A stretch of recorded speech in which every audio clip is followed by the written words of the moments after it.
तो देखो आज का जो टॉपिक है हमारे पास फॉर्म हैंडलिंग है पीएचपी। अब देखो फॉर्म हैंडलिंग होती क्या है। अब अगर देखो मैं ये कह रही हूँ कि एक फॉर्म बना हुआ है मेरे वेबसाइट के ऊपर, सही है। उसमें मैंने अपना इंफॉर्मेशन इनपुट करी और मैंने कहा, मैंने बटन के ऊपर क्लिक किया। जिस तरीके से आप लोग बहुत सारे फॉर्म देखते होंगे वेबसाइट के, जिसमें लॉगिन फॉर्म होता है, साइन अप फॉर्म होता है, कहीं आपकी इंफॉर्मेशन लेने के लिए कोई फॉर्म होता है, X Y Z and so on. बहुत सारे आप क्या करते होते हो, फॉर्म ले रहे होते हो, अमाउंट के डेटा दे रहे होते हो। अब जो डेटा होता है ना, वो क्या करता है, वो सर्वर के पास जाता है, क्योंकि हम क्या कर रहे हैं, यहाँ पर लोकल सर्वर यूज कर रहे हैं। जो किसका सर्वर है, अपाचे का सर्वर है। तो यहाँ पे देखो क्या करता है मेरे पास कि accept the information. Web server क्या करेगा, आपकी इंफॉर्मेशन को, जो आप डेटा के, जो आप फॉर्म के अंदर दे रहे हैं, उसको क्या करेगा, एक्सेप्ट करेगा। उसके बाद क्या करेगा, उसको प्रोसेस करेगा एप्लीकेशन डेटा पे।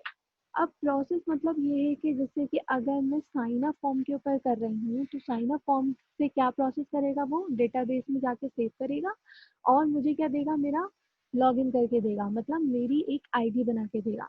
और फिर क्या करता है उसके बाद कि प्रोसेस करने के बाद यहाँ पे स्टोर कर देता है सारा का सारा डेटा, कहाँ पर, डेटाबेस के अंदर। अब देखो जरूरी नहीं है कि हर जगह स्टोरेज ही हो, मतलब डेटाबेस में स्टोर ही कर रहा हो वेब सर्वर। जब मुझे डेटा चाहिए होता है डेटाबेस से, तो भी हम क्या कर रहे होते हैं, वहाँ पर वेब सर्वर का ही काम कर रहे होते हैं और बाकी की चीजें देख रहे होते हैं।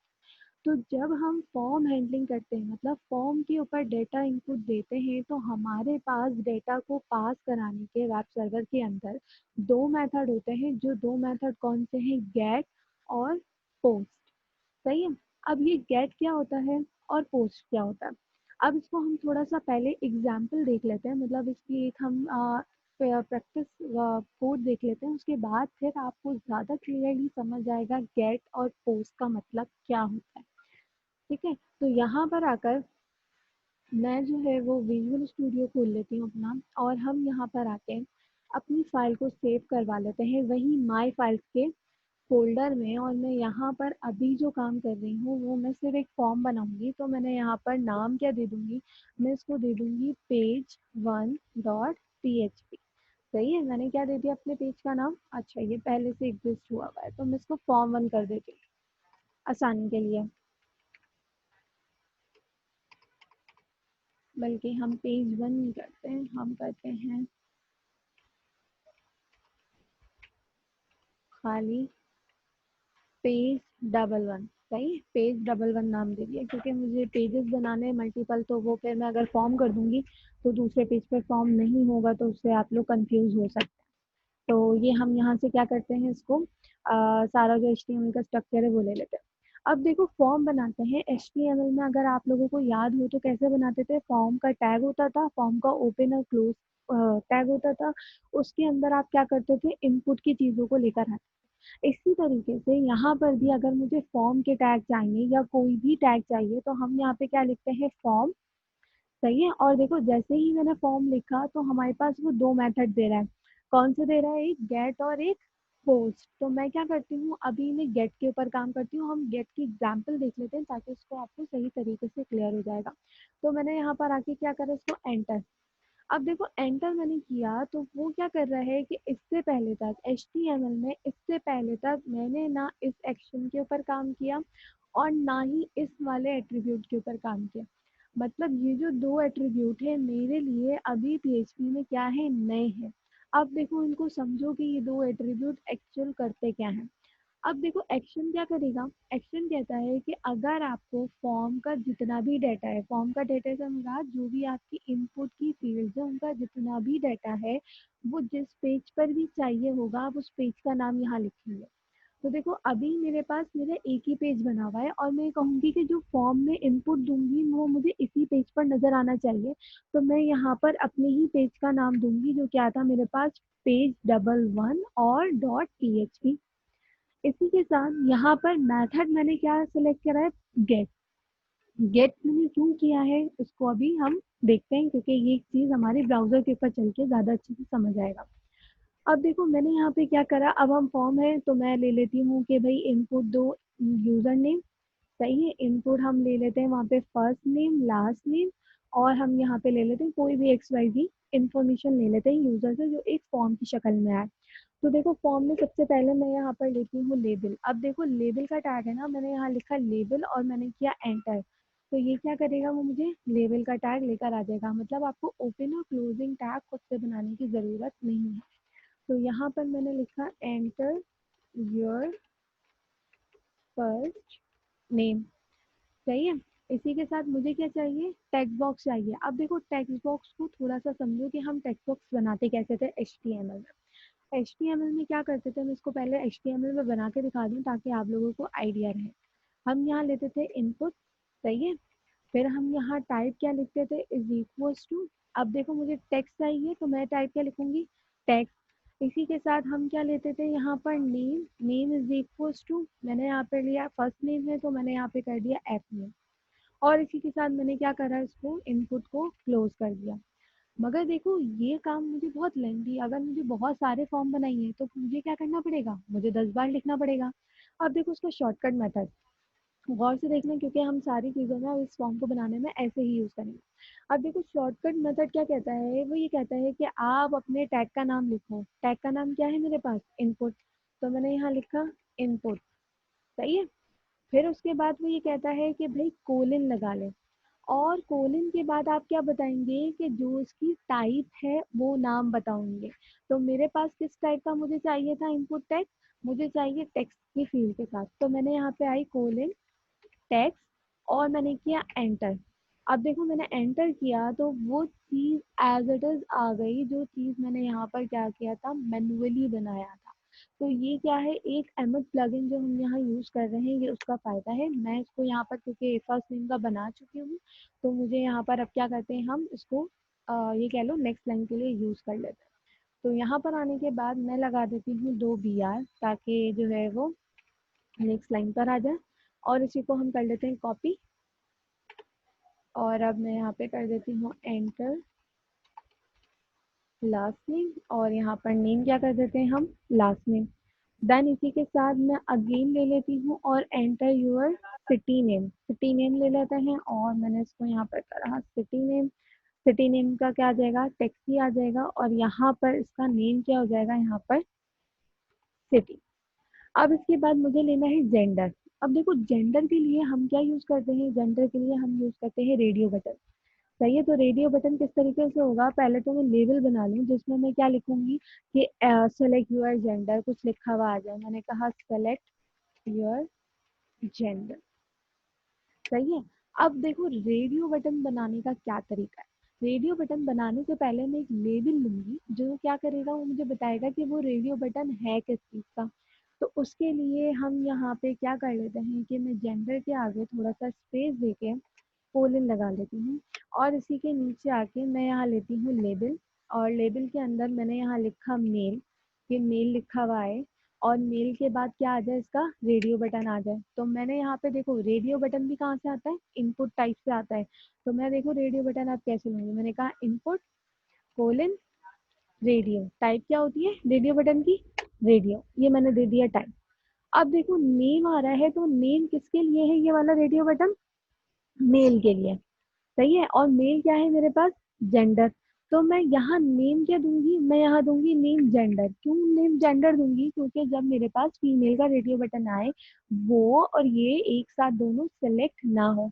इसी के साथ इसकी एक होगी वैल्यू का एट्रीब्यूट, और वैल्यू के एट्रीब्यूट में मैं यहाँ पे वैल्यू मतलब इसकी जो भी वैल्यू है रेडियो बटन की, वो मैं दे दूंगी यहाँ पर मेल। ये किसके लिए हो गया, मेल के लिए हो गया। अब मैं दे देती हूँ थोड़ा सा स्पेस जो आप लोग यूज करते थे, NDSP करके। सही है। ताकि थोड़ा सा स्पेस हो जाए। इसी के साथ अगेन मुझे फीमेल के लिए बनाना है, तो मैंने कहा लेबल और ये आ गया फीमेल। एंड इसी के साथ इसका आ जाएगा इनपुट कोलन रेडियो। ये मैंने यहाँ पर ले लिया रेडियो। इसका नेम और इस वाले का नेम क्या रखेंगे आप, हमेशा सेम। सेम क्यों रखेंगे, क्योंकि अगर आप लोग चाहते हैं कि इन दोनों में से कोई एक सेलेक्ट हो, तो आप यहाँ पर आके इसका नाम क्या रखेंगे, जेंडर। और इसकी जो वैल्यू होगी, मतलब ये किसके लिए बना है मेरे पास, फीमेल के लिए, तो मैंने कहा इसका जो वैल्यू होगी वो क्या होगी, फीमेल होगी। अब देखो सेव करके एक दफ़ा हम रन करके चेक कर लेते हैं। यहाँ पर आ जाओ, मैंने यहाँ लिखा लोकल होस्ट सही है, dash my file dash slash, और मैंने कहा page double one dot P H P, enter. तो ये देखो, ये मैंने यहाँ पर रेडियो बटन को क्या दिया था, सेम दिया था। अब देखो इसका क्या मैंने यहाँ पे क्यों दिया, अगर मैं यहाँ कर दूँ जेंडर वन, सही है, क्या कर दिया मैंने, जेंडर वन। तो अब अगर आके मैं अपने पेज को यहाँ पे क्या करूँ, रिफ्रेश करूँ, तो देखो यहाँ पर और ये दोनों दोनों सिलेक्ट हो गए, हालांकि आपके पास ऐसा ऑप्शन नहीं होता। इसीलिए ये जो नेम का यहाँ पर एट्रीब्यूट है, इसको हमें सेम रखना होता है। अब यहाँ तक तो हो गया आपका एक फॉर्म। अब मुझे क्या चाहिए, बटन चाहिए। बटन के लिए क्या करेंगे आप लोग, अब देखो यहाँ पर मैं इसको दोबारा से 2 BR यहाँ से कॉपी करती हूँ, ताकि बटन भी क्या है, नेक्स्ट लाइन पर ही आए। और बटन बनाने के लिए क्या करते हैं हम, इनपुट टाइप क्या यूज करते हैं हम, सबमिट यूज करते हैं। तो मैंने यहाँ पे लिखा इनपुट कोलन सबमिट, और ये मैंने कर दिया एंटर। एंटर करने के बाद कह रहा है वैल्यू क्या होगी इनपुट टाइप की। तो मैंने कहा भाई वैल्यू मतलब उसके ऊपर जो लिखा हुआ आ जाए, वो लिखा हुआ आ जाए यहाँ पर, लेट सपोज क्लिक। सही है, बटन के ऊपर जो लिखा हुआ आता है। और इसका एक नेम का एट्रीब्यूट होता है, जो हमें लाजमी पीएचपी में यूज करना पड़ता है, क्योंकि जब भी हम इनपुट टाइप को सिलेक्ट करेंगे तो उसके नेम के एट्रीब्यूट से सिलेक्ट करेंगे। सही है, इससे पहले तक हम एचटीएमएल और सीएसएस में क्या करते थे, उसकी आईडी से सिलेक्ट करते थे, लेकिन अब हम मुझे क्या करना है, यहाँ पर नेम से सिलेक्ट करना है। तो इसका नेम देखो मैं क्या करती हूँ, यहाँ पर मैं इसको कर देती हूँ, लेट सपोज इसको हम कर देते हैं, लॉग इन कर लेते हैं। सही है, एविन लिख लेते हैं, ताकि हमारे पास जो है वो एक नाम आ जाए। और मैंने उसको करा लॉग इन BTN, मतलब लॉगिन का, लॉगिन वाला बटन है। यहाँ तक करने के बाद मैंने सेव किया, और मैं अब आके यहाँ पर क्या करती हूँ, एक दफ़ा रिफ्रेश कर लेती हूँ अपने पेज को। तो ये आ गया मेरे पास लॉगिन का बटन। अभी देखो मैं इसके ऊपर क्लिक कर रही हूँ, कुछ नहीं हो रहा। सही है, अब देखना इसके बाद होगा क्या। अब देखो यहाँ पर आके मैं यहाँ पर लेती हूँ, मैंने लिखा है यहाँ पर this one, last name Ahmed, city हम लिख देते हैं यहाँ पर कराची, और हम सिलेक्ट कर लेते हैं फीमेल। अब देखो मैं अगर लॉगिन के बटन के ऊपर क्या करती हूँ, क्लिक करूंगी, तो अब देखिएगा कि गेट रिक्वेस्ट मैंने काम किया, मतलब मैंने जो अपने फॉर्म को काम किया है वो कौन से मेथड पे किया है, गेट के ऊपर किया है। तो गेट करता क्या है, मैंने ये लॉगिन के बटन के ऊपर जैसे ही क्लिक करा, पेज तो यहाँ से रिफ्रेश हो गया, कुछ भी नहीं नजर आया।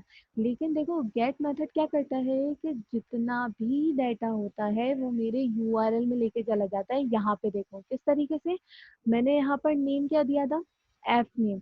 तो देखो इसका क्या बनाया, इसने क्यूरी स्ट्रिंग बनाई। अगर आप लोगों को याद हो तो हमने क्यूरी स्ट्रिंग बनाई थी खुद से, क्या कर रही थी, एक पेज से इंफॉर्मेशन दूसरे पेज पे ले जाने के काम कर रही थी। तो यहाँ पर भी वही काम हो रहा है। देखो एफ नेम में मैंने जो भी दिया वो, एंड एल नेम मतलब last name, this one, city ये आ गया, जेंडर ये आ गया, और लॉगिन बटन पे क्या आ गया मेरे पास, लॉगिन। तो ये जो यहाँ पर यूआरएल में डेटा देकर नेक्स्ट इंफॉर्मेशन आपकी लेके जा रहा होता है, पेजेस में रोटेट सर्कुलेट करता है, ये काम कौन करता है मेरे पास, गेट रिक्वेस्ट करती है। सही है, ये एक डिफरेंस है किसका, गेट और पोस्ट में सबसे बड़ा। गेट क्या करेगा, आपकी जितनी भी फॉर्म में चीजें होंगी वो आपकी यहाँ यूआरएल में लेके आ जाएगा, इस तरीके से।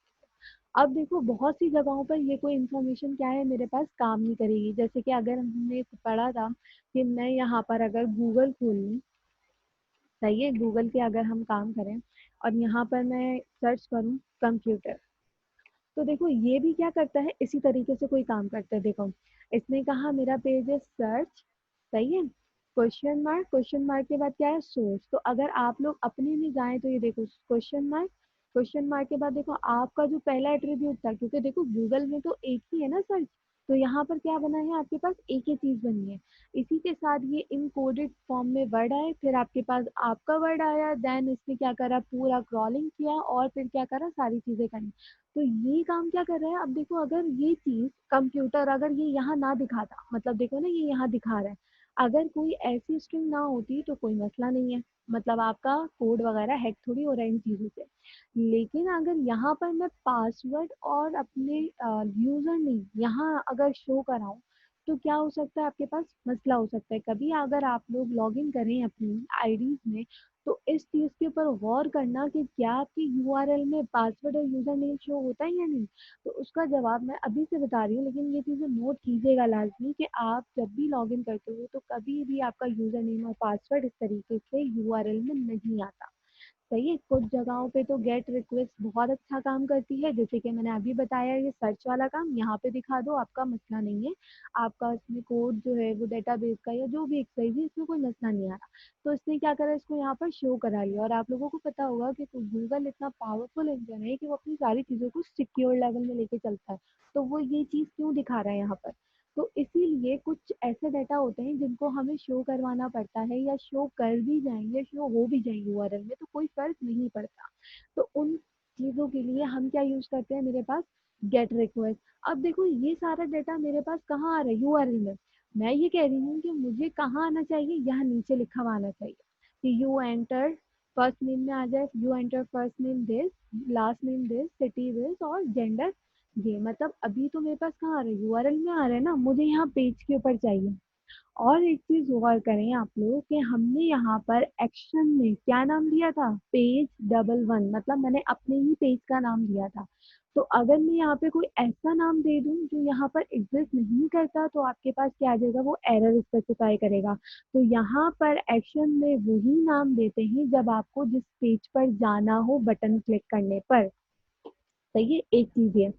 अब आ जाते हैं कि मुझे क्या चाहिए, मुझे इस स्ट्रिंग में से, ये जो मेरी स्ट्रिंग बनी है ऊपर से, इसमें से डेटा चाहिए कि भाई मैंने पहले फर्स्ट नेम में क्या दिया था, लास्ट नेम में क्या दिया था, सिटी में क्या दिया था, जेंडर में मैंने क्या सिलेक्ट करा। मुझे ये सारी इंफॉर्मेशन चाहिए कहाँ पर, अपने पेज के ऊपर।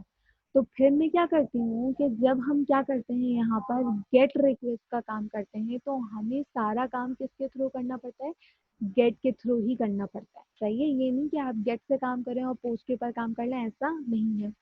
अब देखो यहाँ पर कैसे काम करेंगे। आप लोग अगर जब काम करते होंगे एचटीएमएल के टेम्पलेट्स के ऊपर तो आप ये कहते हो कि भाई बटन के ऊपर जब भी क्लिक हो तो क्या चेक होना चाहिए कि भाई ये चीजें चेक हो, और फिर क्या करना, इन चीजों को लेकर आ जाना। तो जब हम यही सेम काम पीएचपी पे करते हैं तो आप क्या करते हैं कि एक मेथड यूज होता है जो क्या करता है, बटन के क्लिक होने पर चेक करता है कि क्या बटन क्लिक हुआ है या नहीं। सही है। इतनी सारी लैंग्वेजेस आप लोग कर कर आए हो तो आप लोगों को आइडिया होगा, जिस तरीके से एमवीसी में हम क्या कहते थे कि बटन क्लिक होगा तो मेरे पास क्या बनेगा, H T T P post back request बनेगी अगर तो बटन क्लिक होता है। लेकिन अगर पोस्ट बैक रिक्वेस्ट नहीं है तो आपका काम आगे नहीं बढ़ सकता। तो सेम कॉन्सेप्ट मेरे पास क्या है यहाँ पर भी है कि बटन अगर क्लिक होता है तो क्या होना चाहिए, मुझे इसको बताना पड़ेगा। और बताने के लिए हमारे पास क्या है, एक मेथड यूज होता है यहाँ पर। पहले मैं पीएचपी का ब्लॉक खोल लूँ क्योंकि वो काम किस में होता है आपके पास, पीएचपी के अंदर होता है। मैंने पीएचपी का ब्लॉक ओपन किया और एक मेथड होता है इफ के साथ यूज होता है, इफ सेट, इस सेट का मेथड। अब देखो इस सेट के मेथड में क्या आता है मैं भी बताती हूँ आप लोगों को। अब देखो यहाँ पर मैंने कौन सा मेथड यूज करा है, गेट। तो मैं यहाँ पर क्या यूज करूंगी, मेथड को गेट ही मेथड यूज करूंगी। इस सेट क्या कहता है कि भाई अगर कोई गेट मेथड वाला बटन क्लिक होता है तो क्या करो, उसकी रिक्वायरमेंट चेक करो। अब देखो यहाँ तो मैंने गेट लिख दिया, लेकिन यहाँ मैं कैसे लिखूंगी, तो यहाँ पर लिखने के लिए हमारे पास गेट वेरिएबल मौजूद है। और गेट वेरिएबल किस तरीके से हमारे पास बिल्ट इन है कि हम डॉलर अंडरस्कोर और मैंने यहाँ पे लिखा गेट, तो ये आ जाएगा गेट। सही है। ये गेट मैंने क्यों यूज करा, इस बात को बार बार ध्यान से सुन लो कि क्योंकि मैंने यहाँ पर जो फॉर्म का मेथड है वो मैंने गेट यूज करा है, इस वजह से मैं ये गेट का वेरिएबल यूज कर रही हूँ। और इस गेट के वेरिएबल में स्क्वायर ब्रैकेट बनाना, सिंगल कोट, और क्या लिख देना, अपने बटन का नाम। तो मेरे बटन का नाम क्या है यहाँ पर, लॉग इन पीटी है, तो मैंने यहाँ पर क्या लिया, लॉग इन पीटी। अब इसको जरा समझो कि ये कर क्या रहा है। यही कह रहा है कि जब भी क्या होगा, गेट रिक्वेस्ट आएगी और उसके बटन के ऊपर क्लिक होगा तो चेक करो, इस सेट से मुराद कि चेक करो कि क्या आपकी यूआरएल में वो सारी इंफॉर्मेशन आ गई या नहीं। सही है। तो उसके बाद क्या करना है, अब उसके बाद आप लोग क्या करेंगे या हम क्या करेंगे यहाँ पर कि मैं इन टेक्स्ट बॉक्स की वैल्यू किसी वेरिएबल में स्टोर करवा लेती हूँ, ताकि मुझे क्या हो कि जब मैं बटन के ऊपर क्लिक करूँ तो मैं कहीं उसको प्रिंट करवा सकूँ।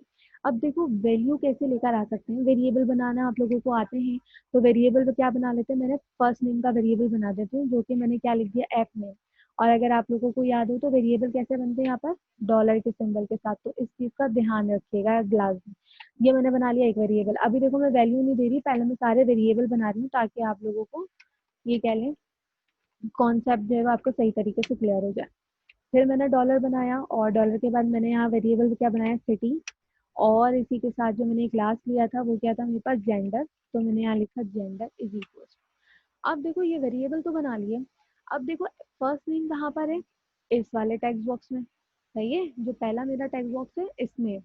और ये वाला जो टेक्स्ट बॉक्स है ये फॉर्म की किस मेथड के ऊपर काम कर रहा है, गेट मेथड के ऊपर काम कर रहा है। तो मुझे यहाँ से जब मुझे टेक्स्ट बॉक्स से कोई भी चीज चाहिए होगी तो मैं वहां पर भी क्या यूज करूंगी, गेट का मेथड यूज करूंगी। और गेट मेथड यूज करने के लिए हम क्या करते हैं, यहाँ पर डॉलर अंडरस्कोर गेट। सही है, गेट लिखा। और गेट के अंदर क्या आएगा, आपकी नेम वेरिएबल का जो भी नाम रखा है आपने वो। तो मैंने यहाँ पर क्या रखा था, एफ नेम, सिंगल कोट के अंदर एफ नेम और सेमीकोलन लाजमी लगा लेना। इसी के साथ लास्ट नेम का क्या है मेरे पास, मैंने कहा गेट मेथड यूज करा है मैंने अपने फॉर्म में। ये बात याद बार बार बता रही हूँ कि मेथड गेट है तो यहाँ गेट ही यूज होगा। सही है, ये अगर किसी को नहीं समझ आए तो मुझसे दोबारा पूछ लेना। इसी के साथ लास्ट नेम था, मुझे लास्ट नेम का वेरिएबल में लास्ट नेम की वैल्यू डालनी थी, तो मैंने क्या करा, लास्ट नेम लेकर सेमीकोलन लगा दिया। इसी के साथ मुझे क्या चाहिए, सिटी। तो मैंने अगेन क्या लिया, dollar underscore get square bracket, और मैंने यहाँ पर इसका नेम क्या दे दिया, सिटी। और सिटी करने के बाद हम यहाँ पे सिंगल कोट में हम यहाँ पे दे देते हैं सिटी। अब देखो क्या है मेरे पास, जेंडर। जेंडर का मेरे पास कैसा आएगा कि जेंडर में देखो हम यहाँ पे क्या करते हैं कि जेंडर की मेरे लिए यहाँ पर नेम क्या है, जेंडर। इसीलिए मैंने इसका नेम क्या रखा था, सेम रखवाया था आप लोगों से। तो यहाँ पर आके मैंने कहा डॉलर अंडरस्कोर गेट, और स्क्वायर ब्रैकेट के अंदर आप यहाँ पे क्या करेंगे, इसको पेस्ट कर देंगे। और ये मैं यहाँ पर क्या कर रही हूँ, इसको सेमी कॉलन एंड देन सी। अब अगर मुझे देखो उसको प्रिंट करवाना है, सही है, आप लोगों ने काम किया है प्रिंट कैसे करवाते हैं वेरिएबल को। तो प्रिंट करवाने के लिए मैं यहाँ लूंगी इको, और इको के अंदर मैं यहाँ पे लेती हूँ you enter first name is. सही है, फर्स्ट नेम इज। और इसके बाद मुझे क्या चाहिए, किसमें आया है फर्स्ट नेम, फर्स्ट नेम वाले वेरिएबल में। तो अगर मैं कॉन्केटिनेट करना चाहूँ तो हमने क्या लिखा था कॉन्केटिनेट के लिए, डॉट। और डॉट के बाद वेरिएबल का नाम क्या है मेरे पास, एफ नेम। ठीक है, इसी के साथ देखो मुझे बी आर भी लगाना है, तो बी आर के लिए मैं क्या यूज करूंगी, डॉट और इन्वर्टेड कॉमास के अंदर मैं यहाँ पर इसको बी आर लिख दूंगी, ताकि नेक्स्ट लाइन पे जो भी चीज आए वो आपके पास क्या हो, नेक्स्ट लाइन पे हो। इसी के साथ मैं इसको कॉपी करूंगी।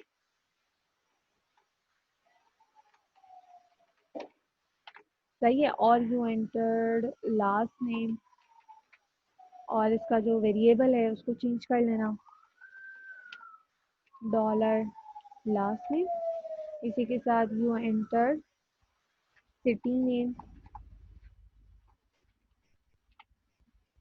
सही है, एक मैंने ज़्यादा लिख दिया। और यहाँ पर भी हम क्या करेंगे, डॉलर सिटी,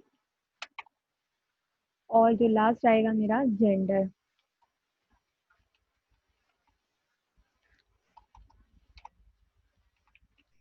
सही है, और यहाँ पर अब देखो मैं क्या करूँगी, डॉलर जेंडर और सेव।